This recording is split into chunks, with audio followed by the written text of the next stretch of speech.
If you want to change the world, start off by making your bed.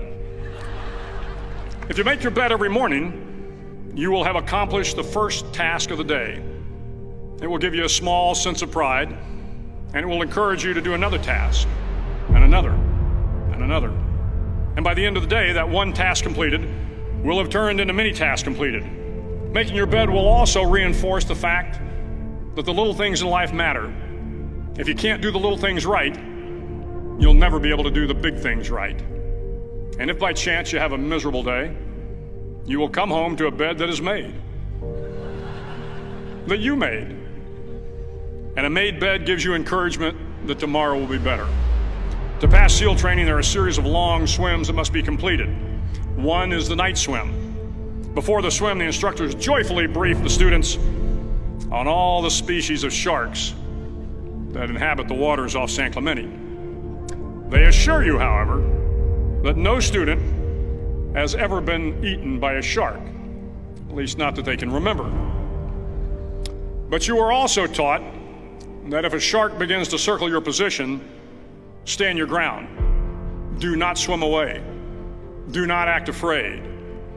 And if the shark, hungry for a midnight snack, darts towards you, then summons up all your strength and punch him in the snout, and he will turn and swim away.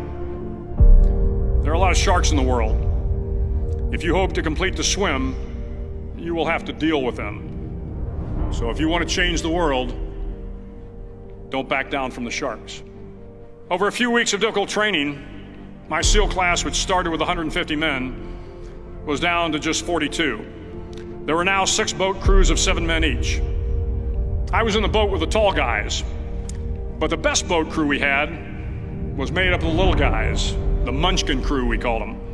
No one was over 5'5". The Munchkin boat crew had 1 American Indian, 1 African American, 1 Polish American, 1 Greek American, 1 Italian American, and 2 tough kids from the Midwest.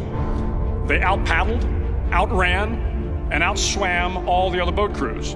The big men in the other boat crews would always make good-natured fun of the tiny little flippers the Munchkins put on their tiny little feet prior to every swim. But somehow these little guys from every corner of the nation and the world always had the last laugh, swimming faster than everyone and reaching the shore long before the rest of us. SEAL training was a great equalizer.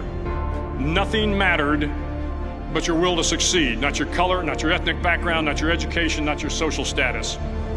If you want to change the world, measure a person by the size of their heart, not by the size of their flippers. The 9th week of training is referred to as Hell Week. It is 6 days of no sleep, constant physical and mental harassment, and 1 special day at the Mud Flats. The Mud Flats are an area between San Diego and Tijuana where the water runs off and creates the Tijuana Sloughs, a swampy patch of terrain where the mud will engulf you. It is on Wednesday of Hell Week that you paddle down to the Mud Flats and spend the next 15 hours trying to survive the freezing cold, the howling wind, and the incessant pressure to quit from the instructors.